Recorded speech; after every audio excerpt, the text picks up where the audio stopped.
Imagine waking up one day to realize that the trembling hands you mocked were the same hands that cradled you as a newborn, that the tears you caused to fall came from the same eyes that once gazed at you with pure, unconditional love. Today, I'm going to share with you a story that will shake you to your core, a story about a mother's unbreakable love, a son's cruelty born from ignorance, and a birthmark that held the secret to a family torn apart by fate and brought back together by destiny. This is a true story, and before we get into it, I need you to do something for me. I need you to imagine losing everything: your children, your home, your dignity, everything. Can you feel that? That emptiness? That desperation? Good, because that's where our story begins. But before we dive deep into this emotional journey, if stories like this touch your heart, if you believe in the power of redemption and the unbreakable bond between a mother and her children, hit that subscribe button and turn on notifications, because every week I bring you real stories that remind us of our shared humanity. Now, let me take you back to where it all began, to a small general hospital where a young woman lay in a bed, holding not one, but two miracles in her exhausted arms. Her name was Grace, 23 years old, with dreams as big as the sky and a heart full of hope. The day she gave birth to her twins, a boy and a girl, should have been the happiest day of her life. She had imagined it so many times, her husband by her side, tears of joy streaming down his face as he held their babies for the first time. Instead, when the hospital presented the bill, a bill they couldn't afford, Grace's husband looked at her with eyes filled not with love, but with fear, with shame, with defeat. And then he did the unthinkable. He ran. Picture this: a young mother, weak from childbirth, lying in a hospital bed with two newborns, a boy she named Samuel and a girl she named Sarah. The nurses wouldn't let her leave. No payment meant no discharge. It's a cruel reality in many parts of the world. Your joy is held hostage by circumstances beyond your control. But here's what you need to understand about Grace. Here's what makes her story so powerful. She didn't give up. Even when her husband, the man who promised to stand by her through sickness and health, abandoned her in her darkest hour, she didn't give up on her children. Days turned into weeks. Grace watched through the hospital window as other families came and went, their laughter echoing through the halls. She held Samuel and Sarah close, whispering promises into their tiny ears. "Mommy, we'll get us out of here. Mommy will take care of you, I promise." And you know what? She meant every word. Then, like an angel in disguise, a stranger walked into that hospital room. An elderly woman who had lost her own daughter years before. She saw Grace's desperation, heard her story, and without hesitation, paid the hospital bill. Just like that. No questions asked, no strings attached, just pure human kindness. Finally, Grace walked out of that hospital with Samuel in one arm and Sarah in the other. But walking out was just the beginning of her battle. Now she had to survive in a world that showed no mercy to single mothers with no money, no support, and no safety net. So Grace did what millions of mothers around the world do every single day. She worked. She became a housemaid, going from house to house, scrubbing floors, washing dishes, cleaning toilets, whatever it took to put food in her children's mouths and keep a roof over their heads. Imagine that. Imagine loving someone so much that you're willing to sacrifice your dignity, your body, your dreams, everything, just to see them smile. That's the love of a mother. That's Grace's love. But fate wasn't done testing her yet. Samuel was 3 years old. 3, just a baby really, with curious eyes and a laugh that could light up a room. Grace would leave him and Sarah with a neighbor while she worked, always rushing back home as quickly as she could, always counting down the minutes until she could hold them again. On that particular day, the sun was setting earlier than usual. Grace finished her work and hurried home, her heart already reaching for her children before her hands could. She knocked on the neighbor's door, once, twice, 3 times. The neighbor opened the door, and Grace immediately knew something was wrong. She could see it in the woman's face. The guilt, the fear, the devastation. "Where's Samuel?" Grace asked, her voice already trembling. The neighbor couldn't look her in the eye. "He was playing outside," she whispered. "I only looked away for a minute. When I turned back, he was gone." Have you ever felt your world collapse in a single moment?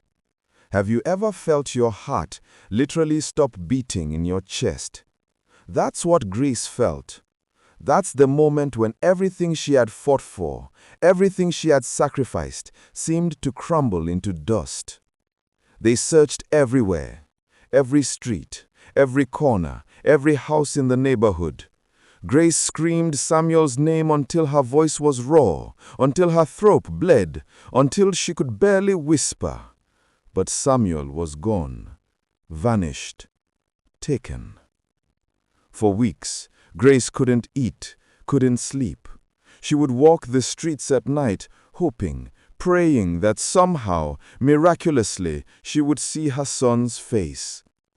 Sarah, only 3 years old herself, would hold her mother's hand and ask, "When is Samuel coming home?" And Grace had no answer. Her husband, the man who abandoned her, the man who left her to drown in debt and despair, heard through the village grapevine that Grace had been released from the hospital, and suddenly he wanted to play father again. He showed up at the small room Grace rented, acting as if nothing had happened, as if he had every right to walk back into their lives. Grace was too broken to fight, too exhausted to argue. She let him in. And the first thing he asked was, "Where's my son?" When Grace told him what happened, how Samuel had been kidnapped, how she had searched for weeks, how her heart was shattered into a million pieces, do you know what he did? He blamed her. He looked at this woman who had sacrificed everything, who had been abandoned by him, and he blamed her for losing their son. And then, in a moment of cruelty that still makes my blood boil, he grabbed little Sarah, sweet, innocent Sarah, and threw Grace out of his house, out of his life. He took her remaining child and told her she was worthless, that she didn't deserve to be a mother. Grace stood outside that house, watching through the window, as Sarah cried for her mama. She pressed her hands against the glass, her tears mixing with the rain that had started to fall. She screamed, she begged, she pleaded, but the door remained closed. That night, Grace had lost both her children, one to strangers, one to a man who valued pride more than love. With nowhere else to go, Grace walked, miles and miles, back to her father's village, back to the place she had left with such hope years before. But now she returned, broken, empty-handed, and hollow-eyed. Let me tell you something about suffering. Real suffering doesn't announce itself with dramatic music and tearful speeches. Real suffering is quiet. It's in the way Grace woke up every morning still reaching for children that weren't there. It's in the way she whispered their names before falling asleep. It's in the birthmark she had given them, a small mark she had carefully cut with a razor blade on each of their inner waists in the hospital, a secret sign that they were hers, always hers. Why did she do that? Because even then, barely recovered from childbirth, she knew the world was cruel. She knew that life could tear families apart. She wanted a way to identify her children if fate ever separated them. She never imagined how prophetic that decision would be. Grace returned to her father's compound, but it wasn't a homecoming. It was a surrender. Her father was old, tired, and had little to offer. She became a burden in a house that could barely sustain itself. So once again, Grace worked. Domestic work.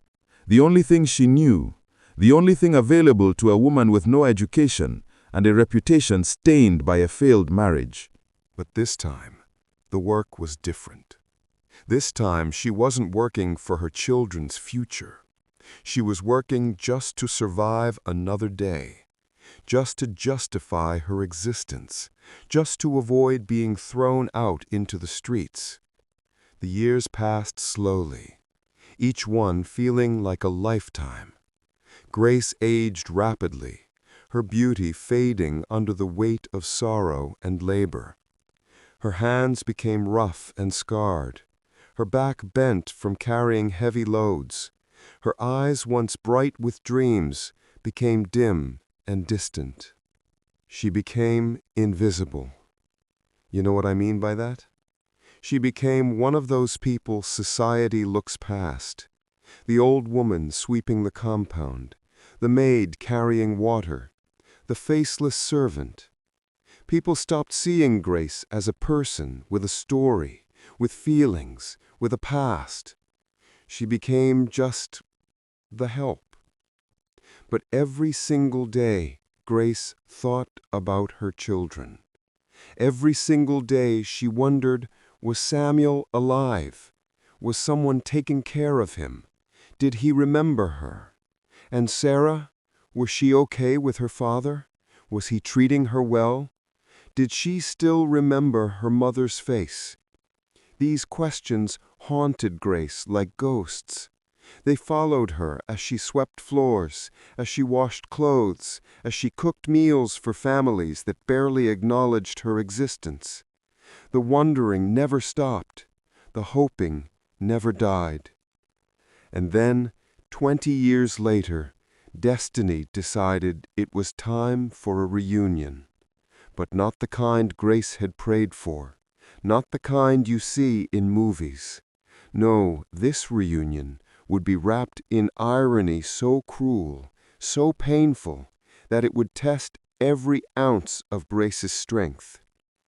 Because Samuel was coming back, and Sarah was coming too, but they wouldn't know her, and Grace wouldn't know them either. The National Youth Service Corps. For those who don't know, it's a program where young graduates are sent to different parts of the country to serve for a year. It's supposed to promote national unity, help young people gain experience, build character.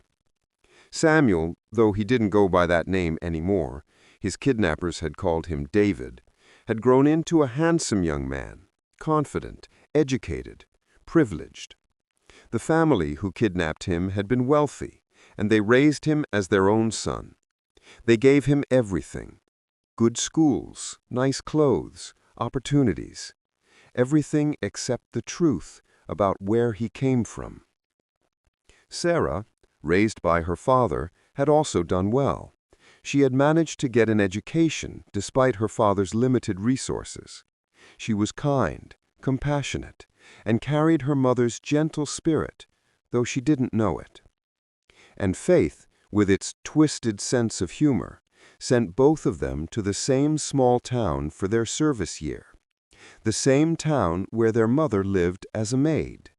The same town where Grace had been surviving, invisible and forgotten, for 2 decades. David, Samuel, was assigned to work in the local government office. Sarah got posted to the community health center. And Grace? Grace worked for multiple families in that town, including the family that hosted David. Imagine this. Just imagine, Grace sees this young man arrive at the house where she works. Handsome, well-dressed, full of life. And something about him makes her heart skip. Not because she knows who he is. How could she? He was 3 when he was taken. But because something in his presence stirs a feeling she can't explain. And David, he barely notices her. She's just the old maid, the woman who cooks his meals, washes his clothes, cleans his room.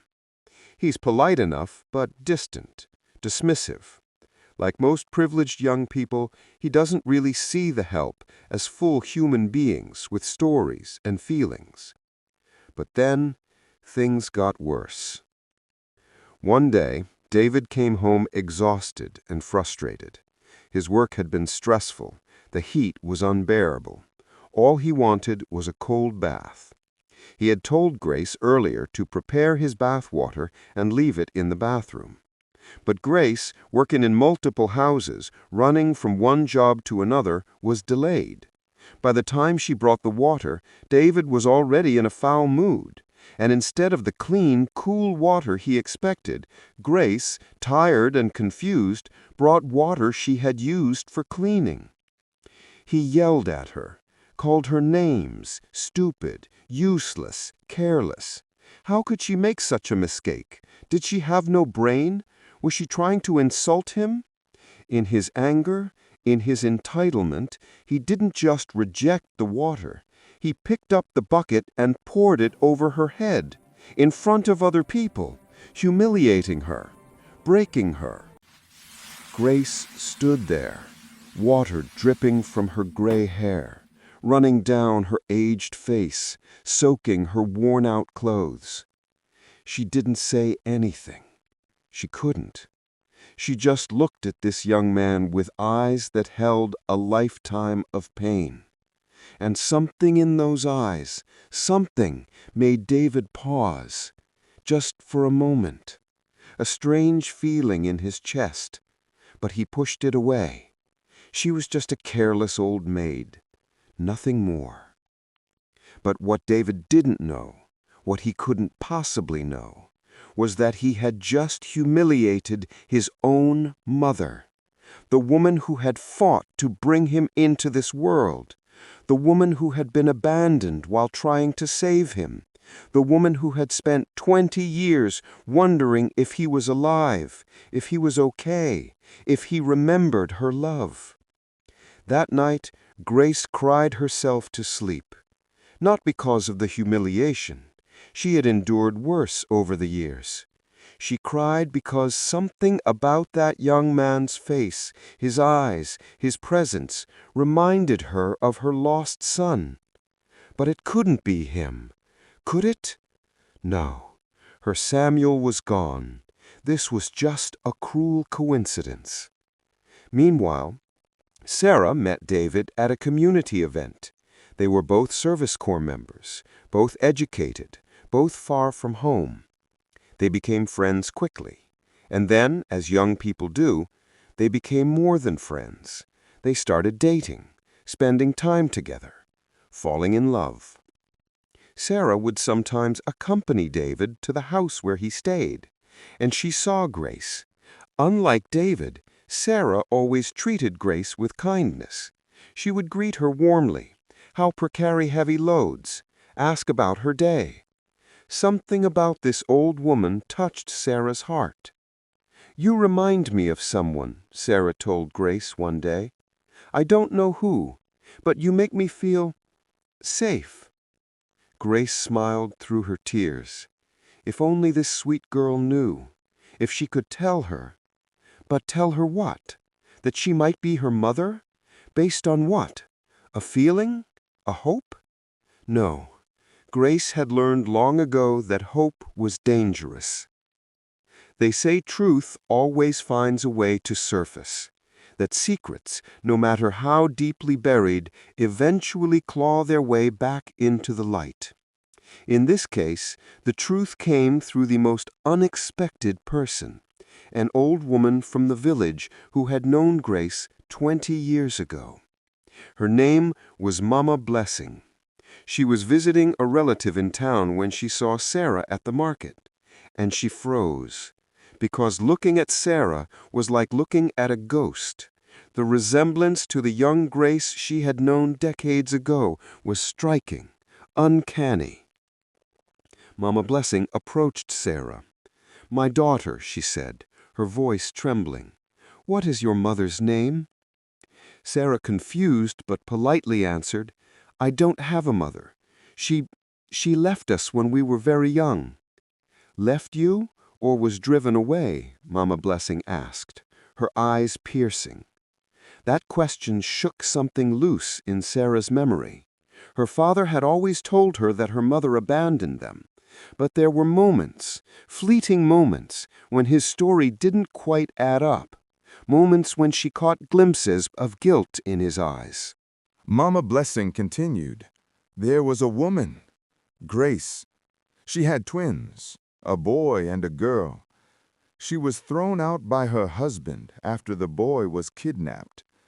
Tell me, child, do you have any marks on your body? Birthmarks, scars? Sarah's hand instinctively went to her inner wrist. Yes, she had a small scar there. She had always wondered about it. It looked deliberate, neat, like someone had carefully made a mark. "Show me," Mama Blessing demanded, though her voice was gentle.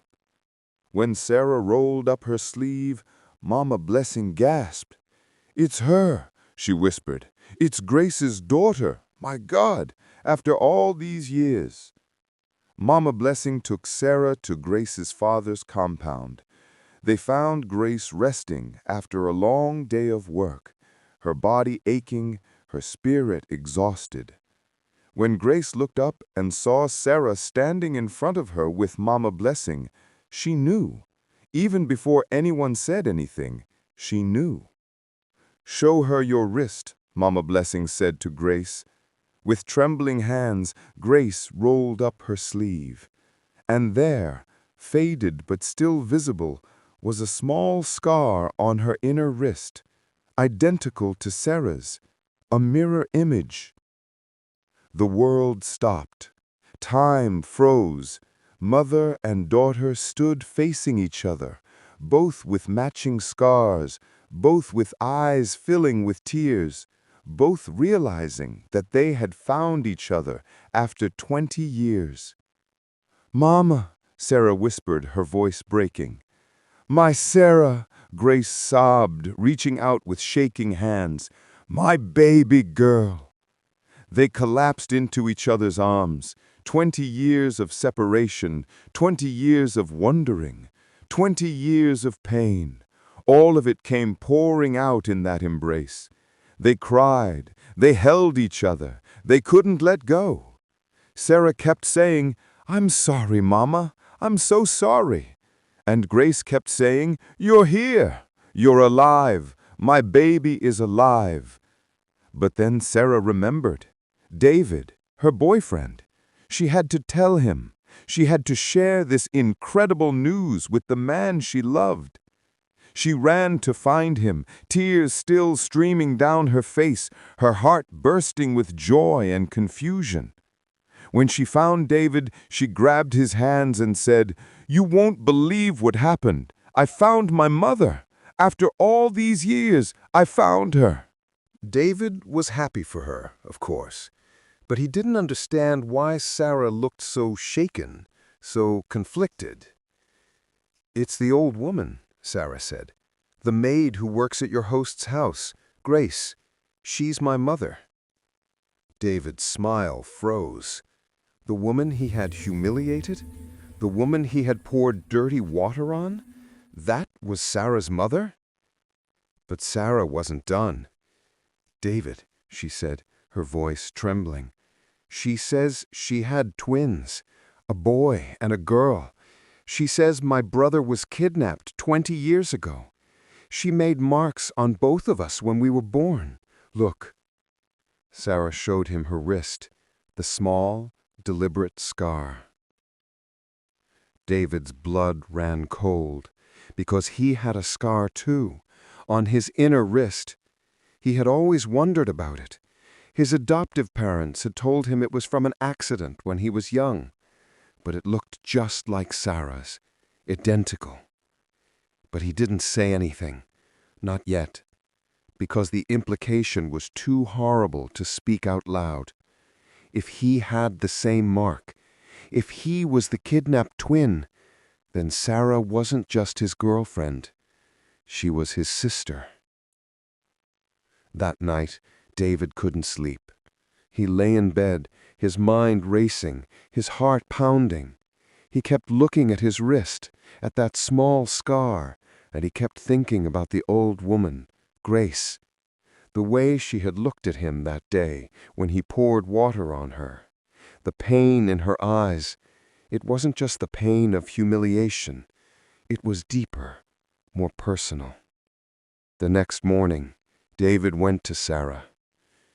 "We need to do a DNA test," he said. "You need to confirm that Grace is really your mother.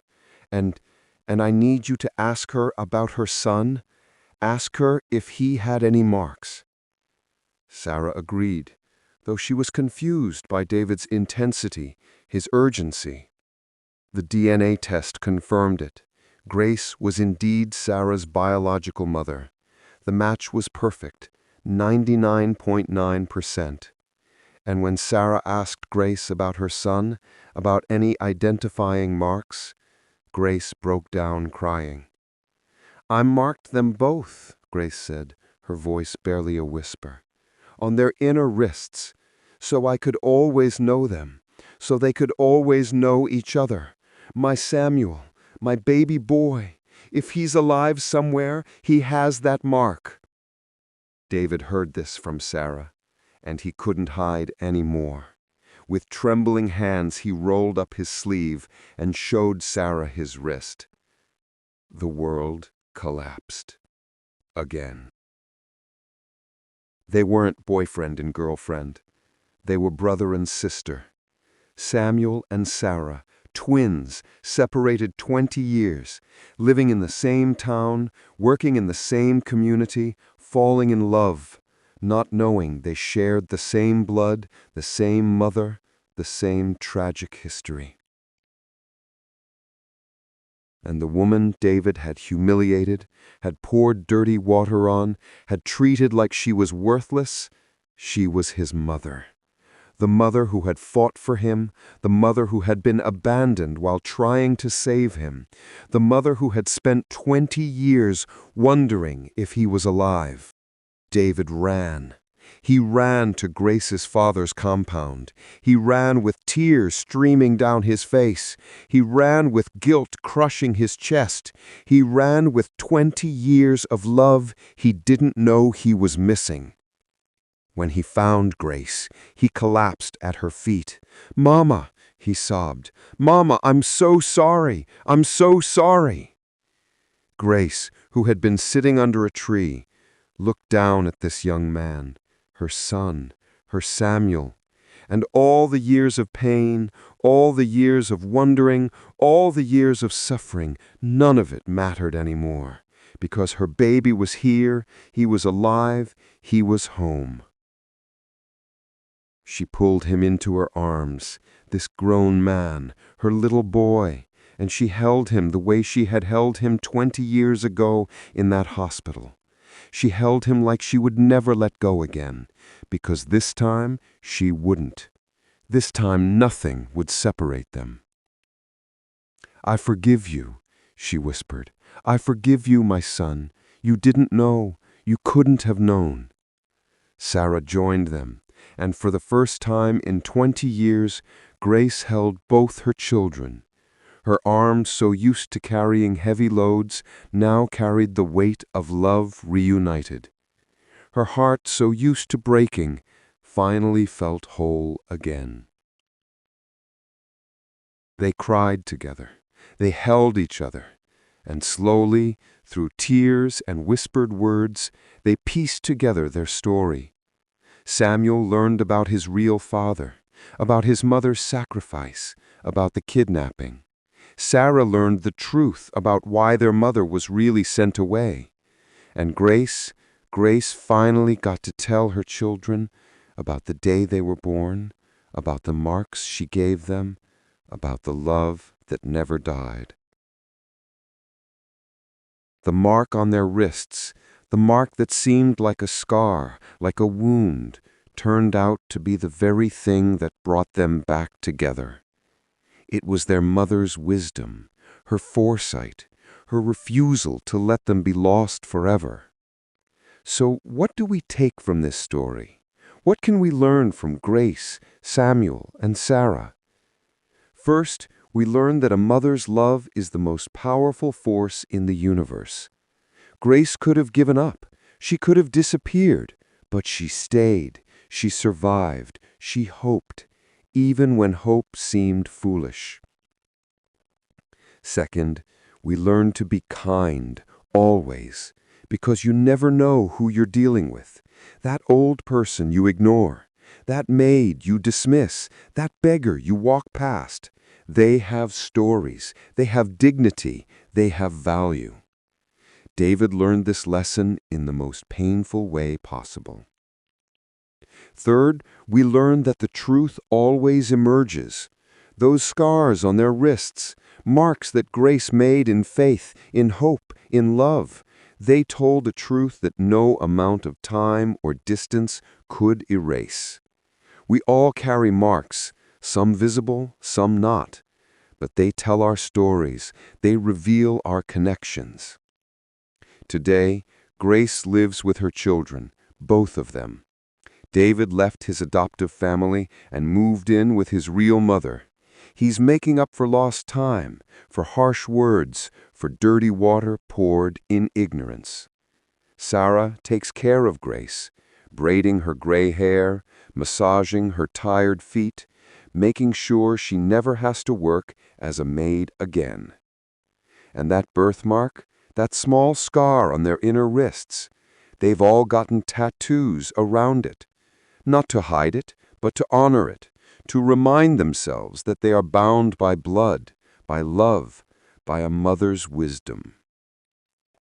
If this story touched you, if you felt Grace's pain, if you understood David's guilt, if you celebrated their reunion, do me a favor. Hit that like button. Share this video with someone who needs to hear it, someone who's lost hope, someone who needs to remember that miracles still happen, that families can be restored, that love, real love, never dies. Subscribe to this channel, because every week I bring you stories that remind us what it means to be human, what it means to suffer, to hope, to forgive, to love. And leave a comment. Tell me, have you ever been separated from someone you love? Have you ever found them again? Or are you still searching? Let's create a community of hope in the comments below. Remember Grace. Remember her strength. Remember her love. And remember that no matter how lost you feel, no matter how long you've been separated from love, from joy, from home, there's always hope. There's always a chance for reunion. Until next time, treat everyone with kindness. You never know whose mother you're talking to. I'll see you in the next video. Thanks for watching. Subscribe for more videos like this will come your way more often.